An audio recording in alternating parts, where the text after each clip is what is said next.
I had my baby shower ruined by my jealous sister's attempt to announce false paternity test results. Then, to everyone's surprise, her husband issued her with divorce papers. My age difference from Sophia's is 1 year. On the face of it, she is 31 years old, and I am 30 years old. My sister always made it clear that she hated and was envious of me when we were little. It would break my heart because she was my sole sibling and someone I greatly respected and cherished. Despite my admiration and attempts to be close to her, she always rejected me. As a sister, friend, and creative force, she shone brightest when she was in a good mood. But every time we fought, she would yell insults my way and attempt to physically damage me by shoving, pulling my hair, or punching me. Given her age disparity with me, my parents would chastise her for such behavior. Even though I tried to express my admiration and desire for a personal relationship with her, she consistently harbored resentment toward me. Throughout her life, Sophia was the extroverted one. She was very talented in the beauty and fashion industries, and she had a deep love for the arts. Tattoos and playing around with her hair were two of her favorite pastimes. Because my instructors saw that I had exceptional intelligence, my mother had me enrolled in school at a young age. As a result, Sophia and I wound up in the same grade. We were luckily not assigned to the same class. My academic prowess made Sophia jealous, and she frequently viewed me as a rival. Even though it wasn't a high standard, my mediocre grades seemed exceptional because Sophia hated doing homework. Sophia usually received C's and B's, but I got a variety of A's and B's every time. Art, acting, cooking, sewing, and dancing were her strong suits. While I dabbled in learning French and Korean as a child, my mother insisted that I learn the violin, and I ended up falling head over heels for the instrument. Sophia devoted much of her free time to acting out school productions as a member of the theater department. Her luck turned around when she was expelled from the theater squad after getting into an altercation with other pupils. The plot thickened when Sophia found out her boyfriend had been having an affair with a co-worker. As a result, Sophia chose to physically assault the girl and then set fire to her backpack. Despite my parents' conversations with the administration and the girl's compensation, nothing substantive came out of the event that resulted in Sophia's expulsion from school. I recall that she had to retake 11th grade, but I still don't recall all the specifics. Until she turned 18, our parents severely reprimanded and grounded her. Our parents' relationship with her took a nosedive after this, and they were quite disappointed in her for a long time. You know why the longest relationship I've ever been in only lasted 6 months. My sister is the one to blame. I wasn't precisely trying to find love, but she threatened to ruin any good relationships I was in. Kevin was the name of the guy I had a crush on once. We were 4 months into our relationship, and things were heating up. Out of the blue the night before, he blocked me from everywhere. My phone, iMessage, and Facebook. Just as we were about to meet each other's parents. I showed up unannounced to his place to speak since we could only converse in person. I unexpectedly walked up to Derek's house and asked him what had occurred when he appeared shocked to see me. I then challenged him about being blocked on every platform. My sister had spoken out to Derek, voicing her concerns and giving details about my purported background that painted me in a bad light. Derek hesitated for a time before admitting it. In a state of bewilderment and annoyance, I pushed Derek to tell me what they talked about. It came to light when he said that my sister had informed him about my interracial dating history and the indecent photos I had sent to a male acquaintance. When I heard this, I felt a pang of shame. Derek was unsure and perplexed as I attempted to present my perspective, denying my sister's assertions. He demanded to know why my sister would fabricate such a severe accusation against me. I was on the verge of tears as I told him about my sister's lifelong jealousy and attempts to undermine my relationships. Despite my best attempts to mend our connection, he voiced his reservations about proceeding, stating that he couldn't bear to be associated with someone who had a problematic sister like Sophia. I was unaware that she could go to such lengths as to fabricate such falsehoods about me. I could see his point of view since, honestly, I would prefer not to be linked to her either. Confronting my sister about her conduct, I was both heartbroken and enraged. Sophia eventually confessed to being insecure and envious that I constantly dated attractive men after much screaming. According to her, I had an easy time meeting men, and she despised me for it. I was furious with her because it became obvious that her actions were motivated by her unresolved feelings of envy. She said that she fabricated all those lies to distance Derek from me because she believed I was too good for him. My parents scolded her and expressed their disapproval of her actions. Ultimately, Sophia achieved her goal, so she didn't appear to care. My relationship with Derek had ended. I began to really consider breaking up with her after this occurrence, which marked a turning point in my life. Our common goal of studying abroad came to a crushing blow when I realized I couldn't have her close by if I ever wished for a strong and long-lasting love relationship. She had tremendous talent, but she followed our dad's advice and went into computer science in our native country, perhaps out of fear or a lack of individual exploration.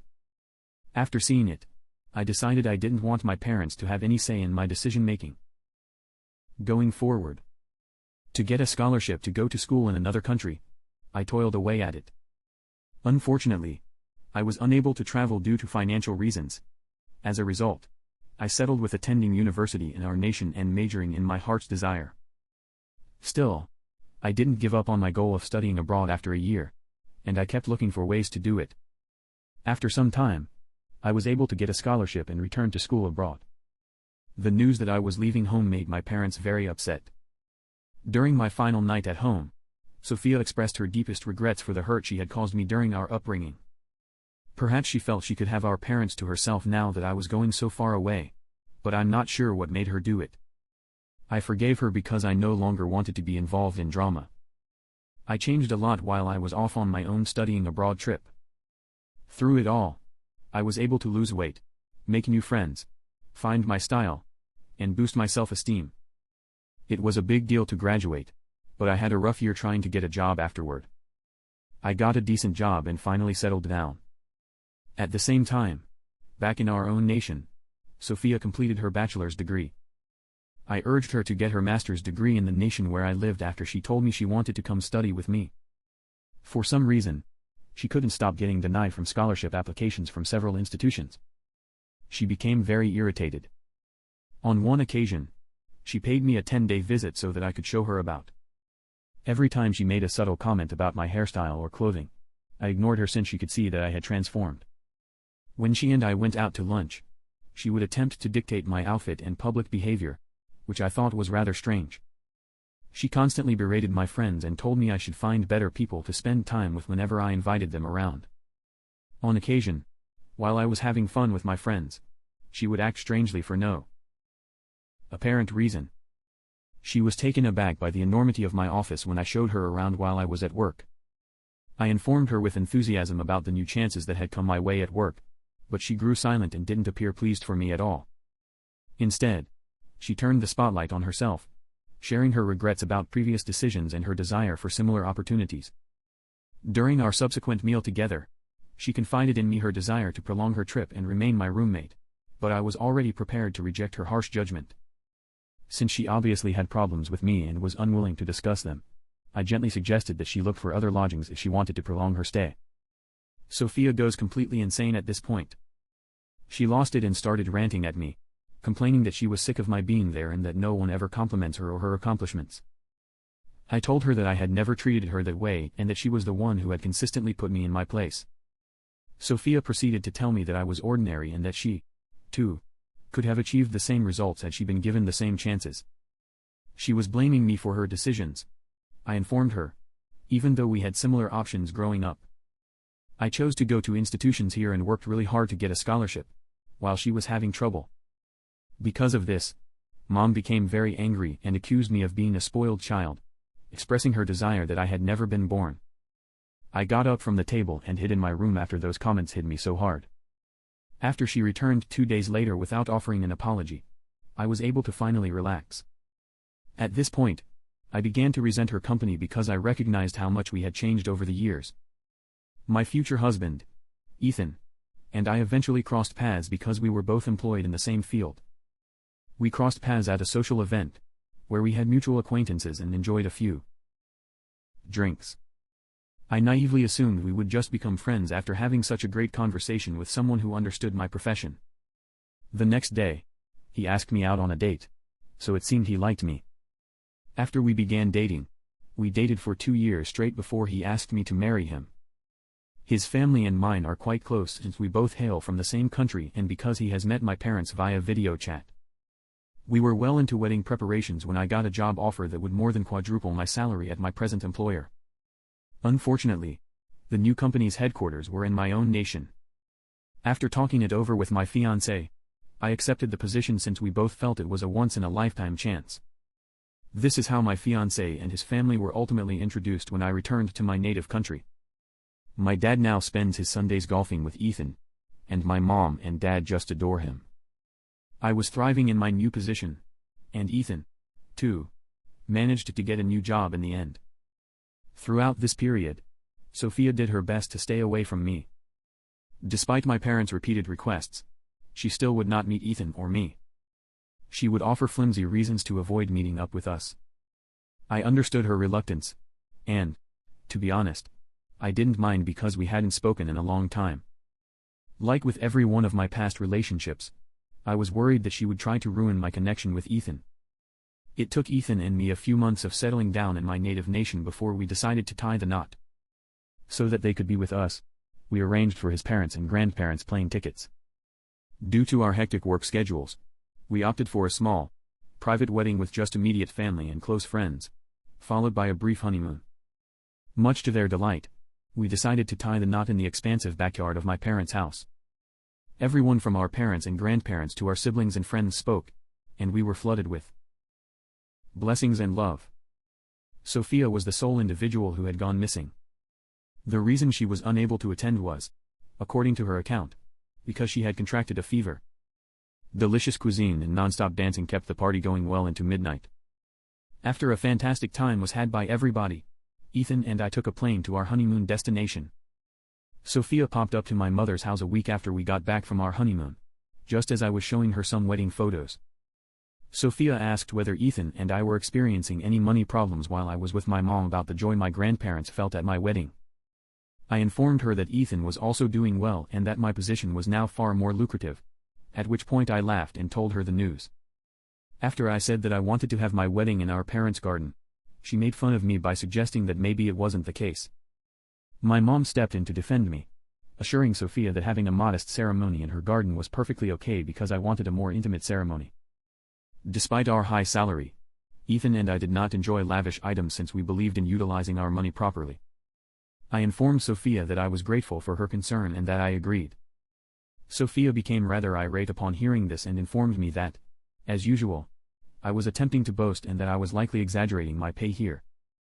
We were no longer youngsters. Therefore, there was no need for me to brag in her presence, so I shook my head and informed her as much. Her assumptions and falsehoods about me were childish, and she needed to mature. I went over the reasons why I was relieved she skipped my wedding reception again. Angry and distraught, she stormed out of the building in tears. Even when my mom tried to calm things down, Sophia wouldn't listen. I was relieved she didn't show up to my wedding, and she went on to tell my grandparents and a few cousins about our argument and other details. I tried to apologize by text, but she never responded. Although we had our share of nice times, I have made it a point to avoid her company whenever possible throughout the years. Ethan disliked her the moment he laid eyes on her. This was due to the fact that Sophia would mock him nonstop. When I bring up the fact that Ethan and I like watching Disney movies that Sophia finds dull, she accuses Ethan of being too feminine. She subsequently apologized to Ethan and me, but her words really offended me. My mother has heard from Sophia many times that she believes Ethan is attempting to exert control over my life, which I only recently discovered. My mom asked her about it, and she said that she got an uneasy feeling about Ethan every time they met. Sophia was describing the problem she was having with her boyfriend Daniel one day while my mom and her dropped over for lunch.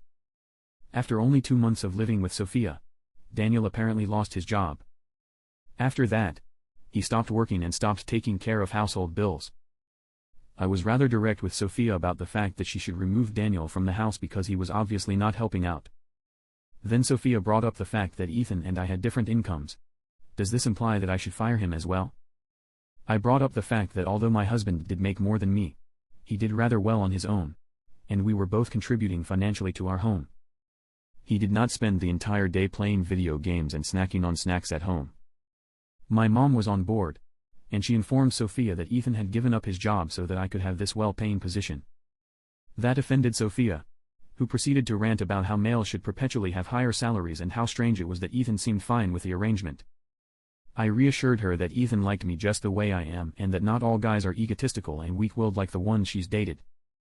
Despite Daniel's unemployment, Sophia proceeded to marry him nevertheless.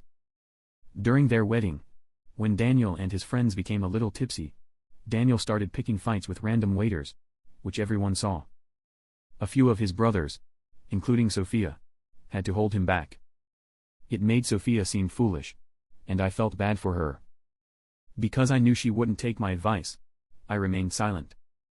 The number of disputes between Sophia and Daniel has grown over the years, and I can tell because every time they have an argument, Daniel banishes her from their house, forcing her to spend the night at our parents'. My folks are worried about her, too, but Sophia won't even talk to them.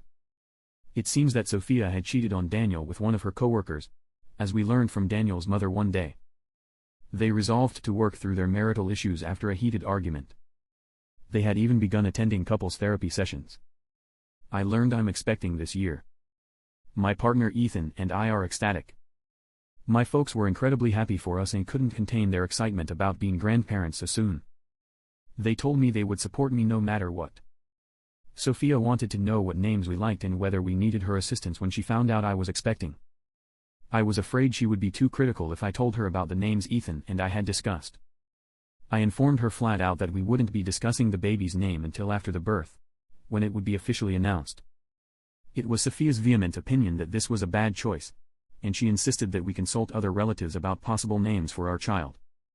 I informed her that we wanted no one else's opinion or interference with the name selection process because this was our kid, and we could call it anything we pleased. In the future, when planning the baby shower rolled around, I had my mom take charge. Plus, I despised planning, so I went with my mom's opinion.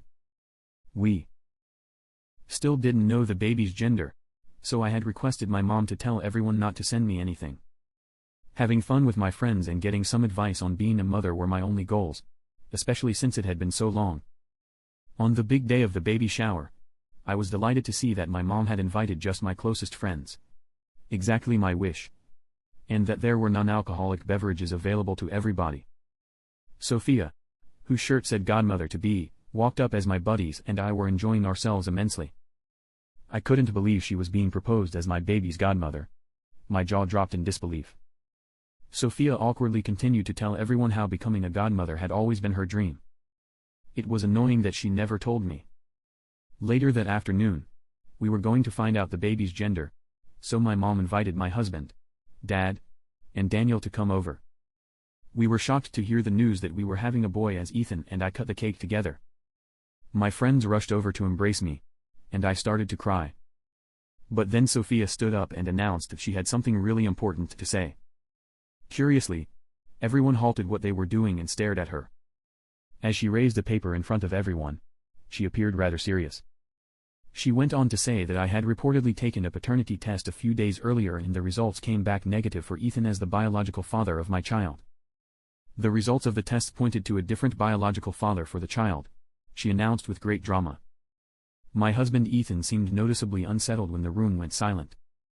As I remained frozen in disbelief, he shifted his gaze towards me. I was informed by Ethan that Sophia had spoken the truth, and he wanted to know what was going on. I looked across at Sophia, who was trying to explain herself, and shook my head. Without a shadow of a doubt, my mom wanted to know what Sophia was up to and why she was making things up. She grabbed the paper from Sophia's grasp and pointed out that my name was missing from the mother's name. At this point, Sophia began to chuckle. As a result, my companions gazed at me with perplexion. She said, her smug face betraying her sincere intentions, that she had fabricated a paternity test by downloading it from the internet. She insisted she wanted to show Ethan the truth about his aggressive behavior towards me, and everyone in the room was shocked and incredulous. My husband had never been aggressive, much less raised his voice against me, so I wanted to know whether Sophia was correct. She began by stating her long-held suspicion that he was exceedingly controlling and how miserable it must have been for him to let his partner earn more than him. She proceeded to provide illustrative instances before finally mentioning how Ethan became irate upon hearing the initial news of the paternity test. I screamed at her, telling her that Ethan was angry because she publicly shamed me by saying that my child wasn't his. I explained to her that my husband had never hit me or forcibly removed me from our home, and she seemed to be seeing things. As Sophia's cheeks flushed with shame, I saw her reaction. I went on to explain how my baby shower had been a complete disaster because of her jealousy of me and how sick I was of her being envious of me my whole life. After telling my ex-boyfriends that Sophia had a history of lying about me, I made it public knowledge that she had always done this. Sophia was embarrassed as she stood there. This time, my mom warned her that she had gone too far. In the middle of the uncomfortable quiet, Sophia's husband, Daniel, who had been silent up until that point, sprang to his feet. He surprised everyone by giving her some paperwork. As Sophia began to probe him for an explanation, the mood went from awkward to chaotic. Daniel informed her that he had realized they were poisonous to each other and that it was obvious the marriage therapy wasn't helping. He informed Sophia that he was thinking about getting a divorce and intended to deliver her these papers tonight, but he couldn't bring himself to return home with her because she enjoyed causing a fuss. He stormed out of the baby shower after telling her he was sick of her drama. Unease filled the room as Daniel's confession lingered. Uncertain of how to react to the sudden change of plans, guests exchanged uncomfortable looks. As she held the divorce papers, Sophia was dumbfounded and unable to speak. The most unexpected thing happened when Sophia's plan to steal the show at the baby shower backfired. She wasn't the one who came out on top. Her own marriage was falling apart. What had begun as a joyful celebration had descended into a solemn one, as the once festive ambience now bore a heavy weight of stress. I finally decided I had had enough as the gravity of the situation hit home. Ethan gladly consented when I requested that he accompany me as I left the gathering. My mom told me she would give me a call later to see how I was doing after I hugged her goodbye. I hardly glanced at Sophia as she attempted to approach me to offer an apology. I have been mentally spinning ever since. Everyone is, unsurprisingly, rather taken aback by what has transpired. Someone has been calling to see how I am doing. Some of them told me that after I left the venue, Sophia started weeping, and my parents kicked her out without ignoring her. Since she has lost not only her husband but also my parents and myself, I can't help but feel sorry for her. Although my anger was well-founded in the moment, I now regret yelling at her. Was I in the wrong for publicly revealing her jealousy following her attempt at a false paternity test? First, I just wanted to say how much I appreciate everyone who read my tale and commented. Over the past week, there has been an extraordinary outpouring of compassion, wisdom, and stories. Reddit has given me a feeling of community that has been quite touching at this difficult time. I figured I needed some objective feedback after what happened to my sister, so I made my first Reddit post. The things my sister did are very strange and disgusting, and I agree with you that she may benefit from seeking professional assistance. Also, I really should break off all contact with her and talk to my parents about it. She must not act in such a manner around my child. Phase 2. Greetings, everybody. A month has passed since my previous update. After discussing the situation with my parents, we have all come to the conclusion that cutting connections with my sister is the best course of action. I made a big issue out of Sophia's prank and brought out her history in front of her husband, which led to his divorce. She displays no remorse and has gone around telling everyone about it. Since then, Daniel has apologized to my parents and me for his earlier treatment of Sophia. He has informed us that he would evict Sophia from their home not because he was abusive but because she would inflict physical harm on him during their arguments, making him feel insecure in her presence. I had assumed Daniel was to blame until he showed us photos of his bruised nose and black eye, so this news came as a huge shock to us. If Daniel hadn't loved Sophia enough to keep quiet, Sophia would be behind bars right now. I can see that his connection with Sophia was poisonous, and I'm relieved that they are splitting up. Sophia is no longer welcome in either my parents or my house, as my parents have spoken with her and made it clear. Sophia began to act out, but my mom was so angry about what she did at my baby's shower that she snapped at her and threatened to obtain a restraining order if she ever came near me or my baby again. Something was obviously wrong with her mind, so they insisted she see a doctor. Sophia says my parents are being unfair to her because they prefer me more than she does, and she has refused to get treatment. In any case, Ethan and I have both blocked her on all platforms. I will call the cops if she shows up at my apartment because we have surveillance cameras. 3 months have passed since my previous update. It is with much joy that I inform you that I have just given birth to my son. Our child is here, and although the pregnancy was difficult, I couldn't be happier. He is now known as Noah. Being a mother is an unbelievable experience. Now our home is filled with the sound of our children's laughing and screams. Despite the difficulties, Ethan and I are savoring every minute with our new baby as we transition into parenthood. Throughout my adjustment to parenthood, my parents have been my rock. The parents of Ethan will be visiting us next month via plane. Sophia has been completely silent the entire time. I recently heard that she and Daniel had gotten a divorce and that she was planning to uproot her life and start over in a new place. My sister's inability to attend my celebration is a disappointment, but I have a responsibility as a parent to keep my child safe.